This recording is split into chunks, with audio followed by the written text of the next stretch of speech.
Okay, so we're looking at Hebraisms, and a couple of easy ones, I think, but some good application for all of us is the first one tonight we're going to look at is eagle's wings. And you'll see multiple references throughout Scripture, Old Testament and New Testament, discussing eagle's wings and the idea behind that. So the first one that'll pop up is in Exodus 19:4. You have seen what I did to the Egyptians, God says, how I bore you on eagle's wings and brought you to myself. And so that's a Hebraic metaphor or Hebraic idiom about being on eagle's wings. I know eagles don't carry their young on their wings. That's not what happens in zoology. But it is a metaphor that's used in Scripture about God carrying them on his wings. And so there's a lot of things here of divine protection. So it's the concept of being carried far above your enemies is the idea that, so in Exodus, God is protecting Israel beyond Pharaoh and his Egyptian armies. And so that's what a reference to that is. Obviously, strength, that God has the power to rescue and deliver his people. And then swiftness is associated to eagle's wings as well. So when you look at eagle's wings, anytime it pops up in Scripture, it's talking about how quickly God can deliver. Now, the problem that people get into about this swift deliverance thing is God will typically wait to the last minute to deliver. So, like if you're talking about Israel, they get cornered by Pharaoh, and on Nueva Beach before they cross the Red Sea. And before the sea split, they're stuck. They can't go to the north. They can't go to the south. Pharaoh's coming in from the west, and the water's behind them. So they're praying all night, or praying to him and asking Moses to intervene. And so deliverance typically is very fast. It happens very quickly when it happens, but it's typically at the last minute. Now, why do you think it's at the last minute typically? It's about a faith issue. That's why. He will make people wait until the very last minute, and then he'll deliver. And it's a quick delivery. It's an easy delivery, and it's a powerful delivery. It's very quick. But he makes people wait to the last minute to see if they can wait him out, if they are, their patience and faith and persevere as they wait. That's the problem. I think the crux of the matter of anything that we're waiting for is that it seems like God doesn't work very quickly in our lives, and He won't deliver us quickly. We think we have learned the lesson, we've got it all together, we've figured it out, but He still makes us wait even though we have figured it out. And that's, again, more patience and perseverance that He's wanting you to do. I mean, He will ultimately deliver, but that waiting is a test. It's a test to see if you will trust Him to deliver you.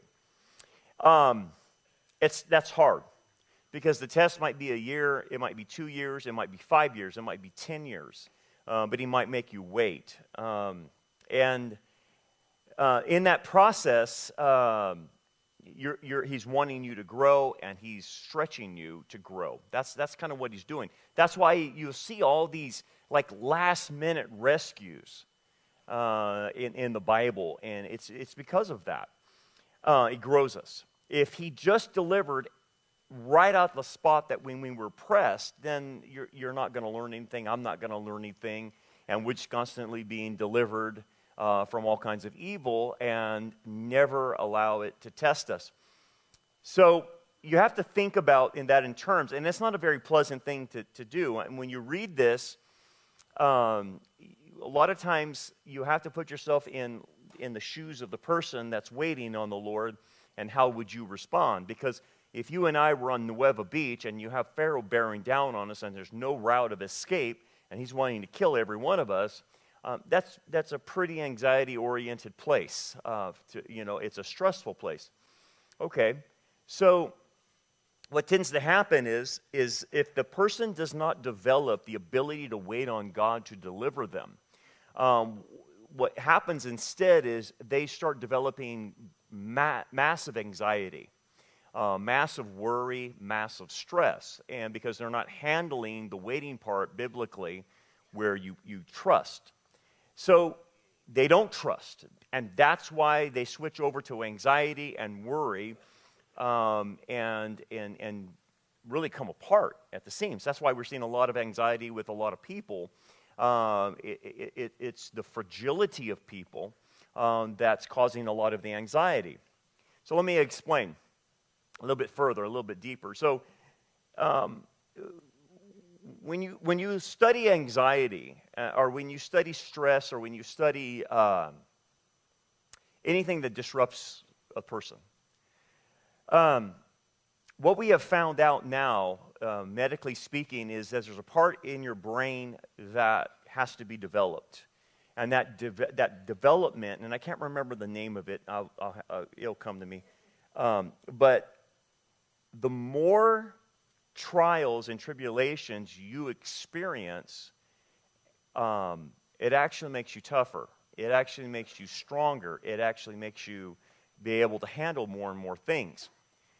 And it grows in your brain. There's a part in your brain that grows to meet the demand, so that when you're older, you can handle a lot more stress that comes your way. Now, again, here's the problem. You have to exercise that part of the brain, which means you have to voluntarily expose yourself to more anxiety types of situations and stressful situations and find out how to work through that. If you don't, and you simply avoid anything that brings stress to you or anxiety to you, that part of your brain actually shrinks, and then you can't handle anything. And that's why we're seeing some of the young people have this fragility. We call them snowflakes, right? Yeah. But and why, in the colleges they need puppies and a safe space, and you hear people, I need a safe space, which comes directly out of secular psychology. The reason is, barring, any medical, mental illness problems, the reason is people are like put in a bubble, and they're not exposed to hard life. They're not exposed to the consequences of their actions or anything like that. You see this with parents in schools. If any of you guys have ever been around the public school system, and you have been around the latest sets of parents that are going through raising kids, it's a puke fest. It really is. And again, I am doing a generality, but the generality is generally true. There are exceptions to the rule, no doubt about that, and we have good parents in here that are doing a good job. But more often than not, the kinds of parents that you're having come to the public school are sue happy, and they're suing for the wrong reasons. They're highly litigious. They sue at the drop of a hat if little Johnny, little Billy, little Susie doesn't have everything catered to her like a queen or a king should be. And I don't know where this came from. I guess it's narcissism. I don't know. But the parents are overbearing. They're more than helicopter parents. They're bulldozer parents. And they just bulldoze over people left and right. Okay. So if I'm raising my kid like that, and my parents will fight every battle that I have to fight because I didn't do my homework, right? And so my parents are going to make a challenge to the teacher for me not doing my homework. And who does that? These types of parents do. It's not fair or whatever. If the kid can't figure out the technology, which everyone in the classroom is using, then it's everyone else's fault other than the kids. And what it's creating is a generation of narcissism and people who do not have the ability to adapt to stressful situations. And all you have to do sometimes is go and watch some of these kids working right out of high school, and you see them working at like Starbucks or one of these fast food places, and they simply can't handle multitasking. Have you ever noticed that? They can't walk and chew gum at the same time. They also can't handle a stressful environment, man, and they just literally fall apart. They're every HR person's nightmare. And what's the problem? What's the problem is they have been insulated from problems all their life, where mom and dad have come to their rescue every drop of the hat. And they have never fought any of their own battles. They have never went through trials and tribulations. And so, you know, and you blame the schools too for this too, not just the parents. The schools cater to this safe space stuff that you can act like an idiot and we don't discipline you. You can act like you're a psychopath and we don't ever kick you out. And that has contributed to it as well, because there's no consequences for the person's actions. So you have both problems in the schools. And I am telling you, what I have watched develop in the last 10 years in our public schools is a recipe for disaster for the United States if this continues to happen in our public schools. We have the educational problem, there's no doubt about that, but then you have the parental problem, and it's out of control. It's absolutely out of control. No wonder if you have good teachers, a teacher is lasting about 5 years turnover rate in the public schools. Just can't take it, can't take the administration, can't take the teaching environment, and can't take the kids and their parents. It's just out of control. Okay, so all that to point out a bigger issue, that part of the brain is not being exercised. So they become snowflakes. So compare that kind of mentality where a brain has not been exposed to a lot of tribulation, and then try to bring real tribulation to them. And guess how they respond? Just go back 5 years and you'll know how they respond. They'll do everything they can to avoid any pain, anything in their life, and they will do what the government tells them to do. That's what it proved. That's the great experiment of what it shows. Because they can't take too much. They're afraid. They're afraid of doing things. And so if something else comes down the pipe, they're just going to buckle right under the pressure to avoid pain, to avoid whatever, avoid being name-called, being shunned, or whatever, marginalized, whatever. So they're not working that. Okay, for us then, that's an extreme example, but it's a real-world example of this part of the brain that's not being exercised. Well, when you see this, that God will deliver the person at the last minute, He is trying to develop this area in their life so they can take more. So the older they get, the more they can handle and cope with life's problems. Because everybody knows in this room, the older you get, the more problems you get. It doesn't become less, it becomes more, right? Okay, so what happens, let's just talk about us. Don't think about the outside world, because it's a nutcase out there, man. Okay, let's talk about us. On a personal level, I have to train myself to be able to cope with more as I move on. Otherwise, if I don't, I am going to be so anxiety-oriented, so worryful, so stressful, that I will literally come apart and probably end up dying early of a heart attack or some type of stress-related issue and disease that gets started because my central nervous system can't handle it. So you remember, you're a body-soul unity. So whatever you're allowing to go on in your soul is going to affect your body. And this is what starts happening to people. They start breaking down because they can't handle the problems. And, as you know, the problems get worse. You start having adult kids, it's not like having a 3-year-old. The problems that a 3-year-old have are easy to deal with as a parent. But you start having an adult child, and that adult child goes wayward on you, it's a whole new host of problems you're having, whole new stressors. Maybe you don't even have a wayward child. Maybe your child married the wrong person.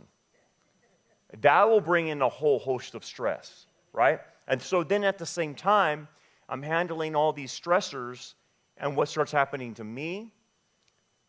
Because I can't handle the stress very well, my body then starts breaking down. So and especially if you internalize anything. If you internalize stuff, what will happen is you'll turn it on you, and it'll start affecting you. And here's the weird thing. You'll start getting sick all the time. And it's like, I don't understand why I'm getting sick. Yeah, because your immune system is run down. So this all this plays into why is waiting on God so important? It's because if you don't exercise this part of your spirituality, you will not be able to take more. And it will crush you. And that's what starts to happen to people. They just get crushed by life.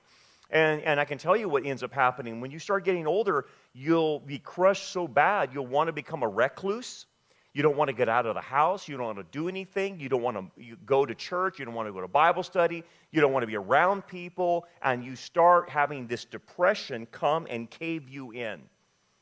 And if you let that go very long, I can tell you what's going to happen in your thinking. You're going to start having onset dementia, onset senility, onset all kinds of weird stuff that you can't get out of because you have brought it on, because you have stopped pushing yourself to adapt, to change to the environment, to use your biblical resources to help you.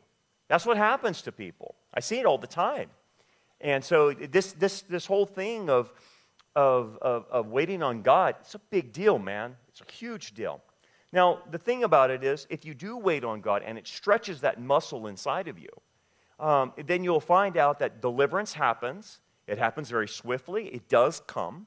It's very liberating because, like, if you wait and you're coping and finally God delivers, you'll feel freedom. You'll feel this freedom that I've always talked about, and that freedom is very liberating. Life makes you feel weighty. It makes the problems of life makes everything feel heavy, and so when you're liberated, you feel free of that burden anymore. But you'll only experience that if you wait on God to deliver. That's the only thing. You have to wait on Him to deliver. Now, you need to do your thing, no doubt about that. You're responsible, your coping mechanisms, all this other stuff. But that's what God's want. Now, this is relational aspect, too. So, he says to them, I brought you to myself. So I made you wait, I delivered you, but I brought you to myself. So that's the end game. So the purpose of waiting on the Lord is not only just liberation, but it's also liberation to a better relationship with God. Because why? Why is waiting on God to deliver you at His time better for you relationally? Because now you have learned how to trust Him. And so your relationship skyrockets because now you know how to trust Him. And you won't be impatient with Him or anything like that. You'll just, okay, I've been through this, I've done that. So that's why this whole Exodus 19 is a whole relational aspect. But here's the thing. If people don't wait on God, what do you think happens to the relationship? It doesn't get any better because they never learn how to trust and wait for Him. And so that's what He's probably having you do right now. He's making all of us wait on Him. And you're like, I'm tired of waiting. Well, I don't know what to tell you. I don't know what to tell you. I guess the other thing is, what other option do you have? Pitch a fit? Get cranky? Get bitter? Take your toys home and go home and I'm not going to play anymore? What other good options are available if you're not going to play the game? That's what, but a lot of people just choose not to. Well, I'm done. I'm done waiting. I'm going to take matters in my own hands and I'm going to do that. Okay, good luck. Good luck. Good luck with taking matters into your own hand when Pharaoh is bearing down on you because you have no power against Pharaoh. He'll destroy you. So check out the Song of Moses. So Moses encapsulates this. So this is before his death, right before they go into the Promised Land. And this is Deuteronomy 32. Deuteronomy 32 is a huge passage. But anyway, he says this in the Song of Moses. He found Jacob in the desert land and in the wasteland, howling wilderness. He encircled him and he instructed him. He kept him as the apple of his eye. That's why Israel's always called the apple of God's eye, right? As an eagle stirs up its nest, hovers over its young, spreading out its wings, taking them up, carrying them on its wings. So let's focus on this, what Moses is trying to say. So first of all, he's talking about Israel, Jacob, being the apple of God's eye. And what does God say He's done for them? He says, as an eagle stirs up its nest. What does that mean? So it's the concept of a mother eagle and it having, I don't know what an eagle's babies are. Are they called chicks or something? Eaglets. That's it, eaglets. There you go. So you have eaglets in the nest, and the idea of the eagle, the mother, stirring up its nest is pushing them out to fly. That's the idea. So at some point you have to get out of the nest. You have to fly on your own. You have to use your own wings. Now in this sense, it's God that's stirring them up to fly on their own to have a relationship with him. That's the idea. He doesn't want to just have you in the nest all the time, kind of like Israel being fed manna and water in the desert. And then again, hovers over its young is the idea that he oversees what's happening. He's stirring the nest, but he's overseeing what's happening in the nest as he's pushing the eaglets out. Okay? And then it says, spreading out its wings, taking them up. So again, it's the idea that they launch out and they fly themselves, right? And the wind will take them up. But at the same time, he's carrying them on its wings as well. So he's there flying with them is the concept. So he's the one who stirs them out of the nest. He wants them to get out on their own. It's basically them having their own faith. And then as they launch out, he's with them as they fly, as a mom would with its eaglets, learning how to fly. It's that concept. And Moses beautifully puts that in there to understand this idea of the eagle's wings. Okay. Then you move later on in biblical history and you go to Isaiah 40:31. And it's spelled out. But those who wait on the Lord, okay, this is a very famous passage, right? Shall renew their strength. So there's a promise now that if you do trust in the Lord and wait on him to deliver, and use the right coping mechanisms, you actually get strength supernaturally to be able to endure longer. So if people say, I just can't do it anymore, I can't do it anymore, you're not relying on God's strength, you're relying on your own. That's why you're saying that. I can't do this anymore. Yes, right. In your own power, you can't do this anymore. You're right. But in God's power, he's, look, you shall renew your strength if you wait on me, if you trust me for deliverance at the right time. And then he says, they shall mount up with wings like eagles. It's a kind of a weird translation. That's the best in English, but it's not really good. They shall mount up with wings like eagles. Let me phrase it better.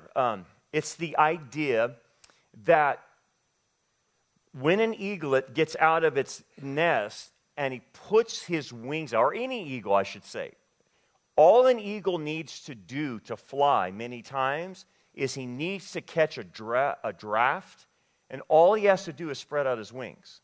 He doesn't have to really beat his wings like a hummingbird. His wings are so large, all he has to do is catch a draft, and it's easy for the eagle to rise. Does that make sense? Okay, so that's how the Hebrew is structured. They shall mount up with wings like eagles. It's what it's saying in Hebrew is, if you trust the Lord, and he will renew your strength, that the strength will come from him, and the idea of flying will just be easy because all you have to do is stick out your wings.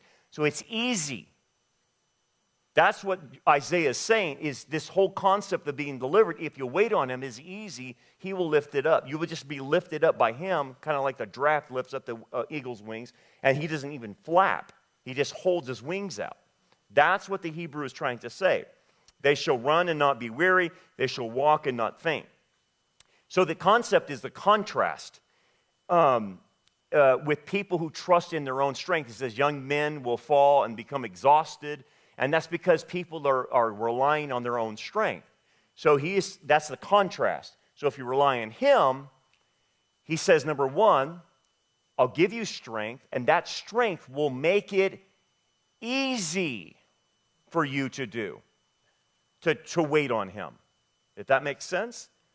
So, yes, we say a lot of times waiting on God is hard, but if you trust him on that wait, he does give you the strength to endure, tell the deliverance, and he will make it easy for you because that strength is coming from him, not you.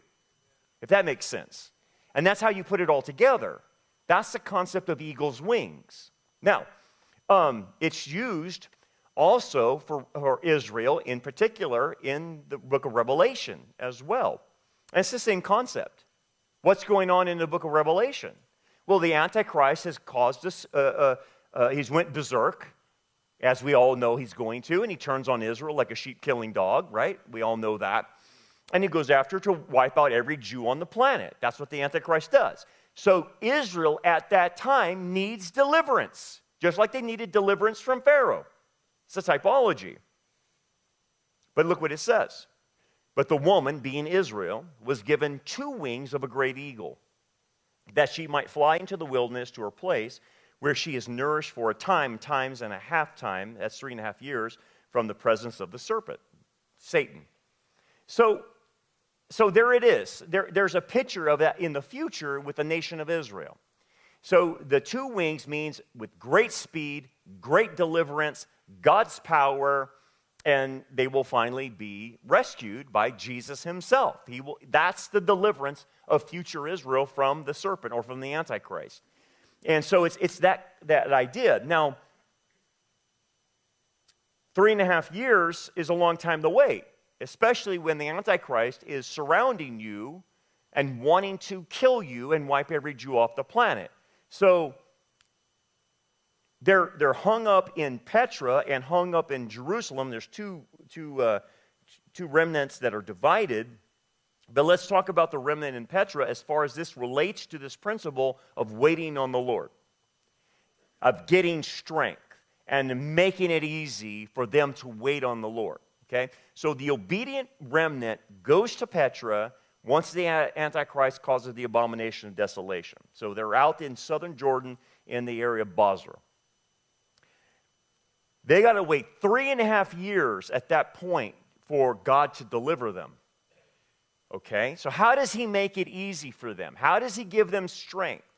Well, first of all, they wait on him and he feeds them food and water. The nature of the food, we're not sure, but some have conjectured that it's manna that will feed them in Petra because there's no food. It's a desert out there. And, he'll have possibly the water come from the rocks or whatever like he did with Moses in the wilderness. So you have a repeat of the pattern of possibly manna, food, and water being provided for the remnant out there. That's the idea of supernatural strength giving you the ability to endure for 3.5 years. So they don't have to worry about food and water. What about shelter? The shelter is already built in. It says that God has prepared this place for Israel.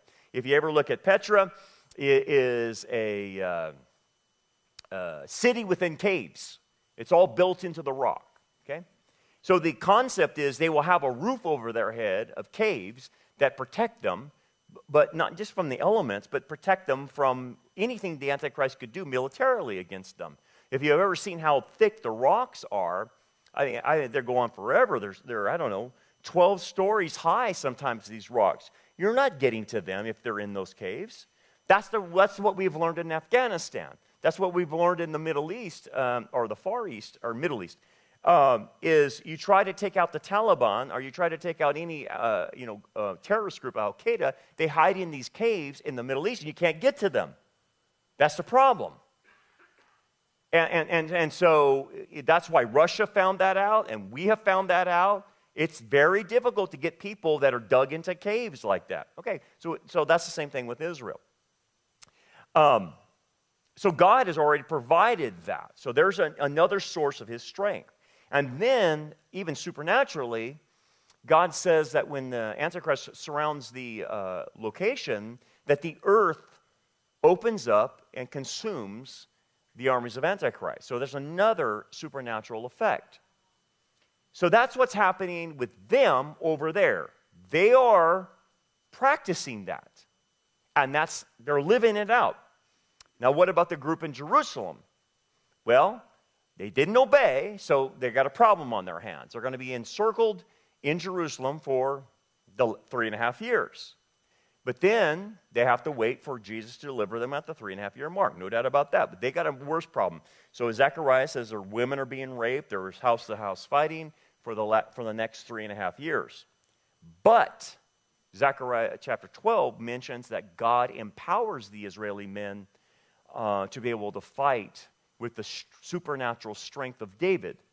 And so he gives them that power that goes beyond what they normally could do, and that power gives them the ability to fight off the Antichrist army for 3.5 years. So, as you can see, now they're not promised manna and they're not promised water or anything like that. They're in the city of Jerusalem, so things are different there. But that is what we're talking about. They are both waiting on the Lord, and He is helping them in both respects as they wait for the deliverance to happen 3.5 years later. That's what we're talking about. So, what do you mean? What does it mean for you personally? Well, personally, it means as you're waiting, you will see God do things for you. You will see supernatural things happen. And typically, the supernatural things you'll see is providence. You'll see God's hand in things. And things will happen that you didn't think would happen. And things happen to people, and they make decisions, and this happens, and that happens. And all these different variables start playing itself out to where you're seeing how you're being carried on the wings of God. But the problem is, the only way you can see that is if you wait. That's the only way you're going to see it. If you decide not to wait, you won't see the supernatural happen in front of you. And that's typically through divine providence. So that's what will happen. Like, you're waiting on something to happen, and this person does this, or they made a decision, and it's not even a problem anymore. And the problem just goes away because someone moved out of town, or they did this, or they got fired, or, it's not even an issue anymore, or something. They died, or something like that, And so now it's not even an issue. And so it's like, oh, okay, that's how He does it. Or, I don't know, provision, something like that. So anyway, that's the idea. Okay, let's move on to the next one. Taking the Lord's name in vain. A lot of people misunderstand what this passage means. They think it typically means not to use God's name as a cuss word, although that includes that, but that's not what taking the Lord's name in vain means. Obviously, Exodus, your 10 Commandments, we have 90 of the 10 Commandments in the law of the Messiah, so this commandment is still valid. Obviously, it's a universal command. Do not take the name of the Lord your God in vain, for the Lord will not hold him guiltless who takes his name in vain.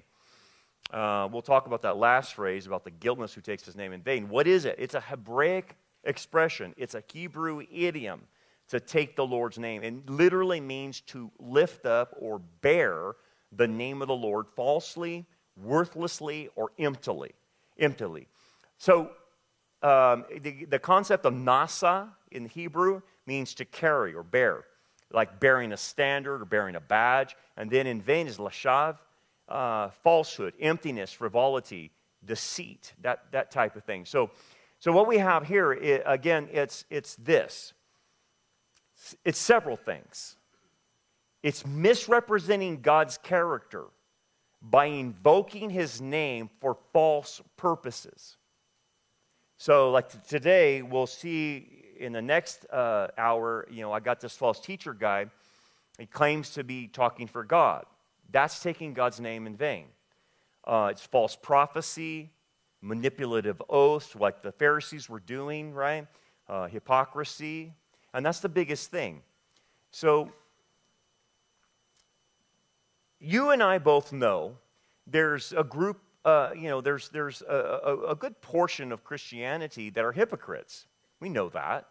They are the cause of a lot of our problems. And again, we're not talking about everyone's living perfectly. I'm not saying that. We're not talking about Christians that are struggling and, hey, we make mistakes. I'm not talking about that. I am talking about flat-out hypocrites. They claim to be Christians, and they live a diametrically opposed lifestyle.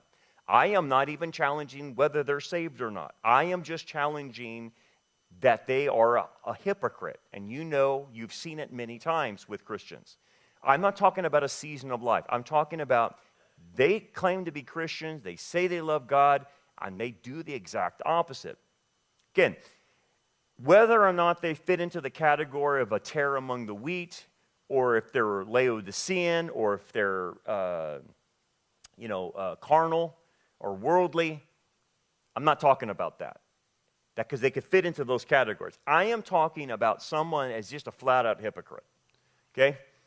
And Jesus says about this kind of Christian that during the kingdom there will be a section for hypocrites in the kingdom. So there's a marker for them. So it's a big problem.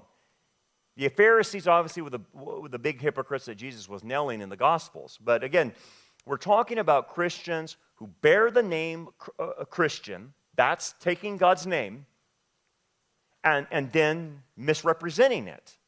Okay? So when a Christian holds to false doctrine, they're misrepresenting God.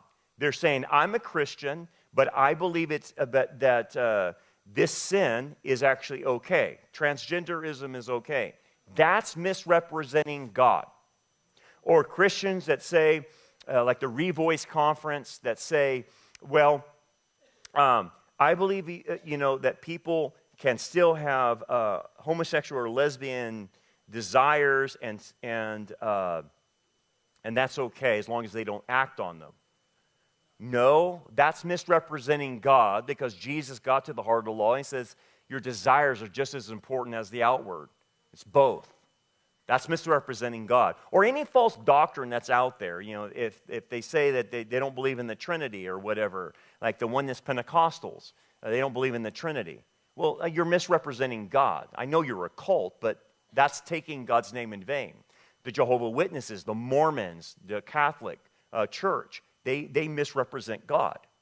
They take his name in vain. I'm not talking about individual Catholics. I'm talking about the Vatican, the doctrine of Catholicism.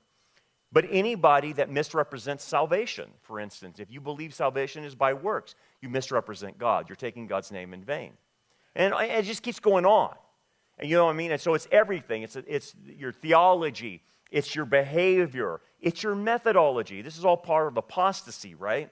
If you say that I'm going to use a Soviet style or communist style methodology to gain a church, that methodology is not approved by God. That's how communists do that. How would God ever bless that? That's misrepresenting the name of God. That's Rick Warren and Bill Hybels in their church growth movement. They use a communist style way of gathering people. That's the whole church growth movement.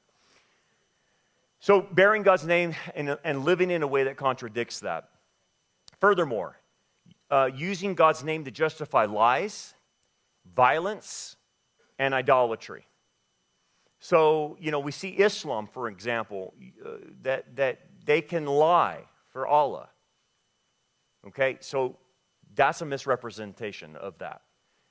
Violence, obviously jihad and all that stuff, idolatry. You can see this in the Catholic Church, right? Or anything like that say, well, we can do this because we're really hyper-venerating saints. We're not really worshiping. It's like, no, yeah, you are, and you are. Knock it off, why don't you? So again, representing him, because here's the thing. If you and I represent him falsely, it's a violation of a relationship with him. It's a violation of the mission of God. That's the idea. So, and then, lastly, invoking divine authority to justify personal beliefs, agendas, or actions. Like when you hear people, and you got to be real careful and have your radar up when they'll say, well, God told me to do this. God told me to divorce my spouse. Or, God told me to do some type of sin or some type of evil, and that God told me I can do this. I'm the exception to the rule. That's carrying God's name in vain, right? What are you talking about? Why are you the exception to the rule or whatever? And again, people will do that, right? But that distorts the nature of God. Big problems, right? Let's do the Hebraism and finish this one off. Eye for an eye, tooth for a tooth. Exodus 21, 23 through 25. But if any harm follows, then you shall give life for life, eye for eye, tooth for tooth, hand for hand, foot for foot, burn for burn, wound for wound, stripe for stripe. Now, here's the thing. This is a Hebraism. It's an idiom. And unfortunately, the skeptics of the Bible use something like this all the time to come against the Bible and say, look how brutal that is. if you lose your eye, then your eye's got to be plucked out. And if you lose your hand needs to be cut off. And, it's really, really brutal. And it's like, dude, that's not literally what it means. It is a way of saying there needs to be proportionate justice in the penalty phase. So it's a legal idiom from the Near East. And that's the thing is, a lot of these skeptics don't know the Jewish background. They don't know how they spoke. So this was a legal idiom. It's not for bodily mutilation of people, okay? It's not what it's saying. It's a well-known Semitic expression in the ancient Near East. It's a proportional justice. That's what it's talking about. So basically, the punishment has to fit the crime. That's what we understand about our legal system. The punishment should fit the crime. I know a lot of times in California, no one gets criminalized for being criminal, but we're supposed to have proportional justice. Now, why is this important? Because what God was setting up, and he set it up with governments, but he was talking about this through Israel, and this is where we got our legal system. This is very important. Why doesn't God allow you just to take revenge on anyone that does bad to you? Why did he instill government after Noah's flood? Because what do you think the nature of humans are, knowing that we have a sin nature? When someone does something to us, what do you think we will do? Yeah, we will go bananas, is right. Exactly. So, what does that mean is, someone does something to us, and it could be they stole something from us. But then we go over there and beat the thunder out of them and nearly kill them because they stole from us, right? Yeah, that's not proportional. Because typically what ends up happening in the heat of the moment, in rage or whatever, humans will take out more than proportionally they should. And so that was happening in Genesis, by the way, and that's one of the reasons for the flood. Not many. And so proportionality was getting out of control. And you can see this today. And cultures around the world, especially in third world countries, they have this revenge cycle they get into. And what you're looking at, one tribe just keeps getting revenge, and it just keeps cycling, by the way. And that's what you see in most of the world until civilization hits and God brings in a government. And what is government supposed to do? It's supposed to bear the sword. And it means to bear the sword to protect the rights of the individuals, but to punish those who deserve to be punished. Where they can punish proportionally according to the crime. Now, that's all messed up now in America, as you know. People get off on bail and they don't ever serve their time and all that stuff. But that's the idea. And that came from the Jewish system and what God wanted out of the governments of the world. Because we will take too much out. And I get that, man. I get that. If you're driving and you get road rage, I want to take way more out on a truck driver in the third lane. What are you doing driving in the third lane? Why all of a sudden this truck driver? And by the way, tell me this. Why is the fast lane on the left? When I took my DMV test when I was 16, that's the fast lane. As we move interior to the road, it gets slower and slower. Why are now people driving slow in the fast lane and refuse to move? Does anyone see this, or am I going crazy? And I'm like, get out of the fast lane. Nuts. I could see myself going crazy. I'm honking at people. I'm shouting at people. And I'm telling these truck drivers, get over. You're not supposed to be in this lane. Why are they trucking down on a 4-lane on the third lane? I don't get it. I can't take it. And here's my beef. Where are the highway patrol when these guys are motoring 80 miles an hour with an 18-wheeler on the third lane? Where are they? Where are they? I'm just saying, because I always get pulled over. I'm always the one who gets pulled over for driving fast. I don't know. But you can see how irrational I can become. Yes, where my anxiety, I hate driving in LA. I hate it. But you can see that I would take more out on somebody like that than is necessary. Especially if you have a pet peeve on anything like that, right? Oh my gosh. It's awful. It's awful. So that's why we need, someone else who's arbitrary that can handle that, because I would get too hot. Just too hot. I couldn't deal with it. So you can understand that. So that's what he was trying to say as he institutes Israel's government is, look, man, you've got to do proportionality with this. You can't go past what's required. And so it's fair compensation. That's where we get that, especially in civil and tort law that we have in our legal system. In the Hebrew legal culture, this typically resulted in monetary or property compensation, not physical injury. And we can see that in the Mishnah. So it wasn't about cutting people's hands off or their eyes. If someone did lose an eye, typically that was monetarily paid for damages and stuff like that. So what does that do? It prevents excess vengeance. That's number one, because if you watch societies that do not have proportionality in their criminal system, what does it incite? It incites a revenge culture that you start getting the Hatfields and the McCoys. You know that old saying, they just keep cycling and hurting each other, and they get it. It's what you see in gangs. It's what you see in culture. And here's the thing. Eye for an eye, proportionality. What do you think happens to a civilization when there is no compensatory penalties for doing bad?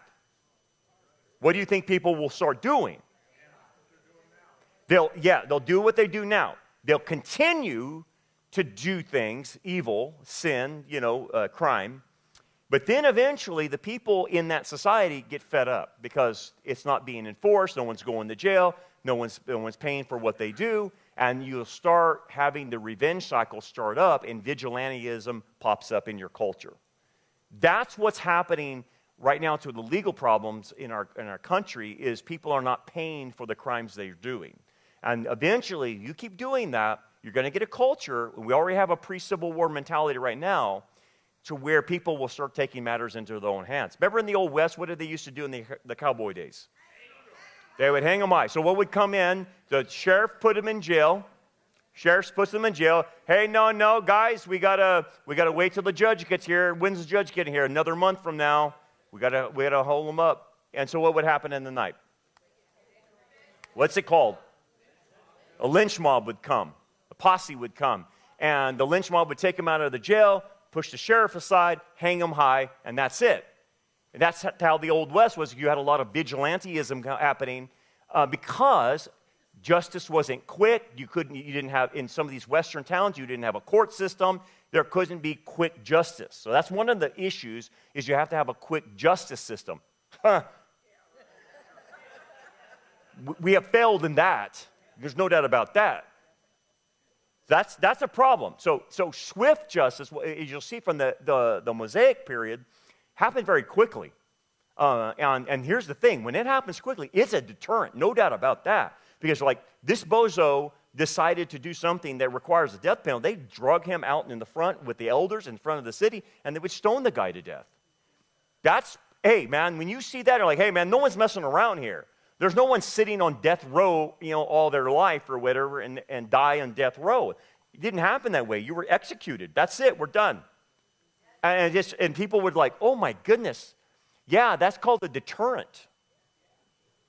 Capital punishment is a deterrent. Don't let any leftist tell you it's not. It is a deterrent. The problem is people don't fear it because it never happens hardly. So anyway, I know this is more than what you want to know, but this is really the basis for our legal system in America is the Mosaic law. And eye for an eye is about that principle.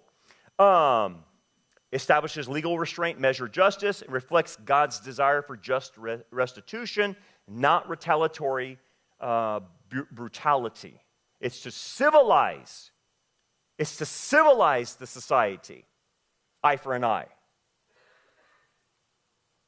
And again, if you don't have proportional justice, what the opposite is true. You will get an uncivilized society. So this is important. This is why I can't understand why the leftists, well, I guess, why they want to destroy the West.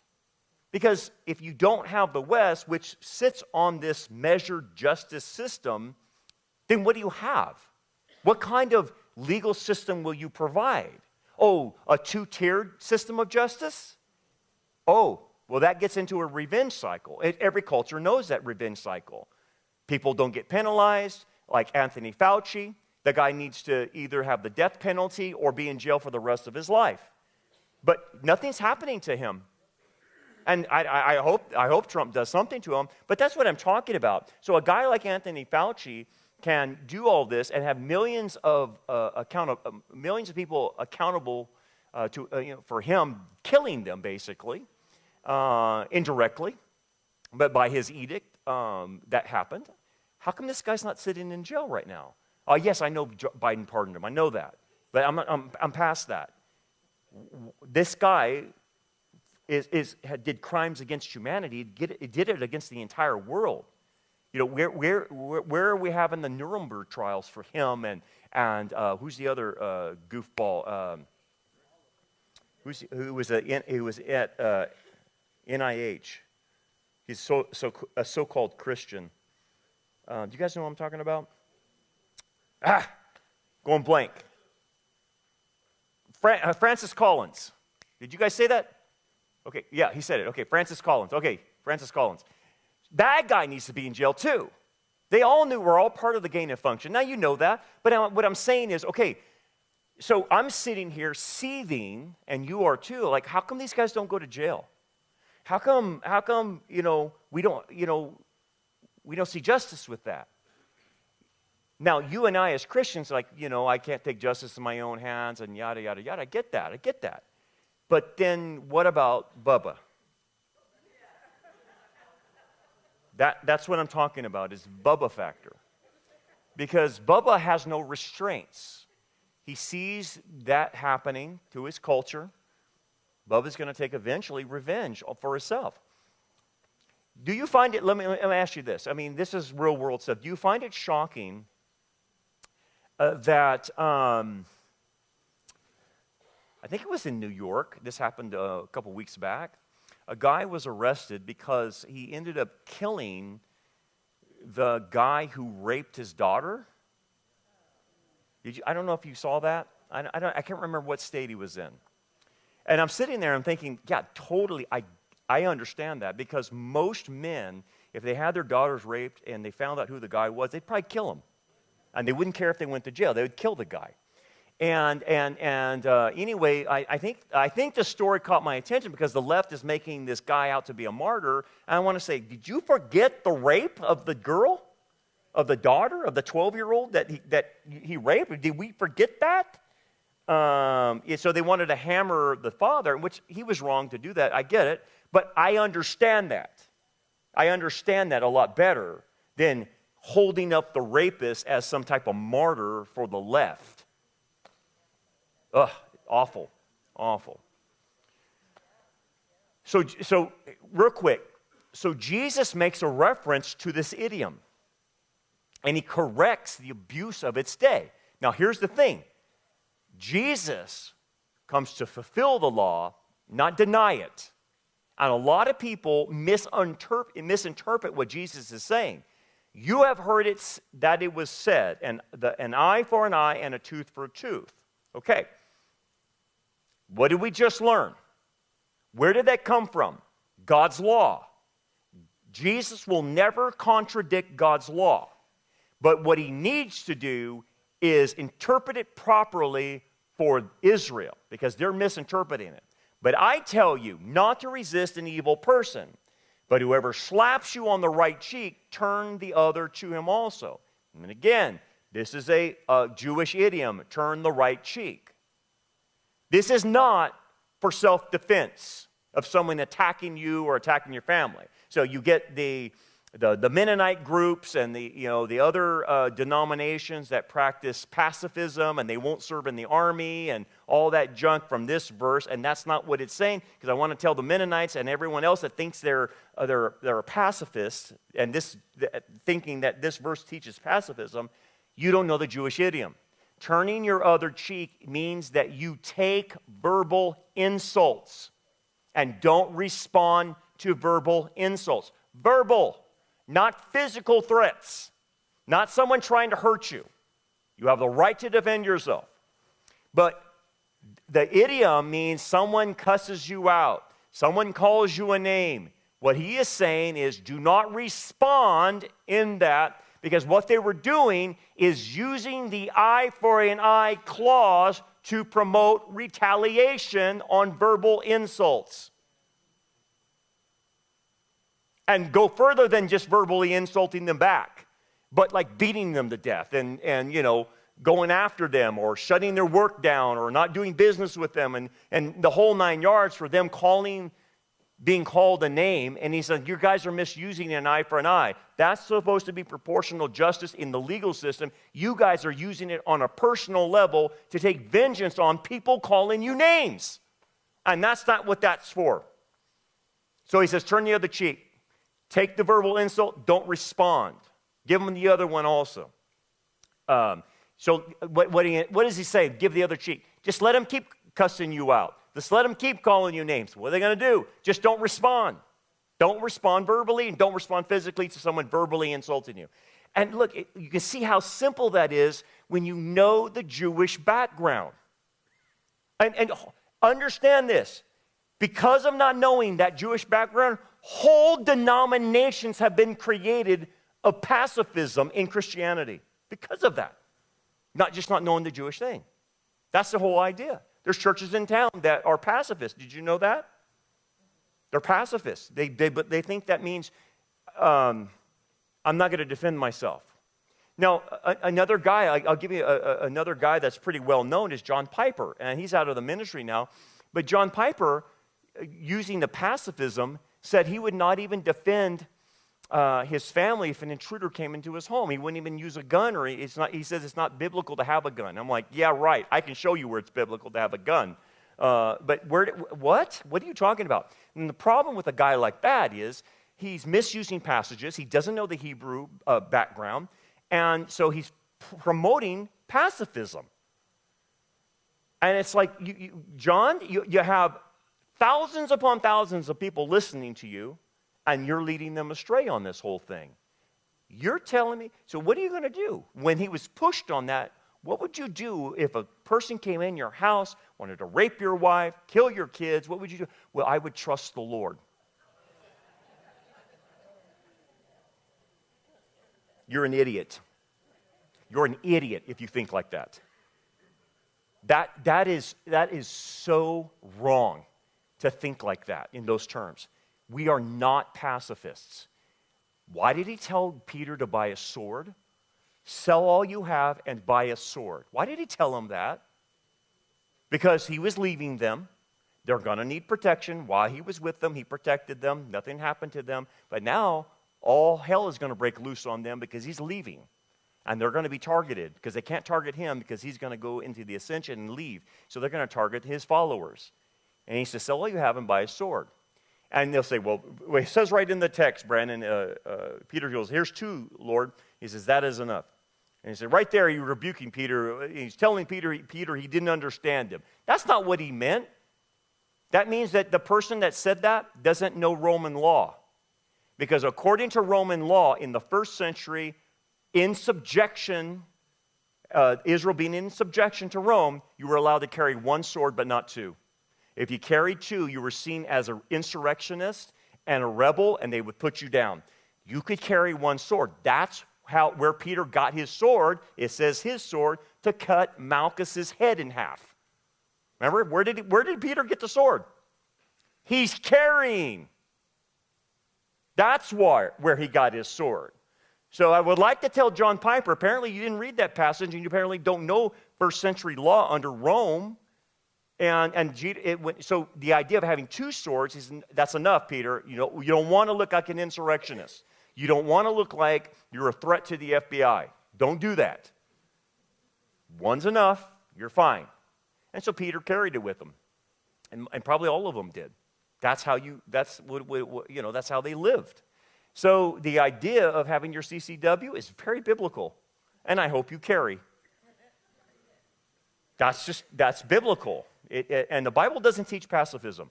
It doesn't teach pacifism. It teaches just war. There are times for a just war. I'm not talking about the neocons that take us into war because they're supporting the military-industrial complex that Eisenhower talked about. I'm not talking about that. I'm talking there are reasons to go to war, like Israel going after Hamas. That's a just war. We need to wipe out Hamas. And I think another just war is dealing with Iran. Iran has to be dealt with. You have to have regime change or something has to happen in Iran. And again, the poor people of Iran are suffering under the mullahs, but those guys got to be out of there. They got to clean their clocks.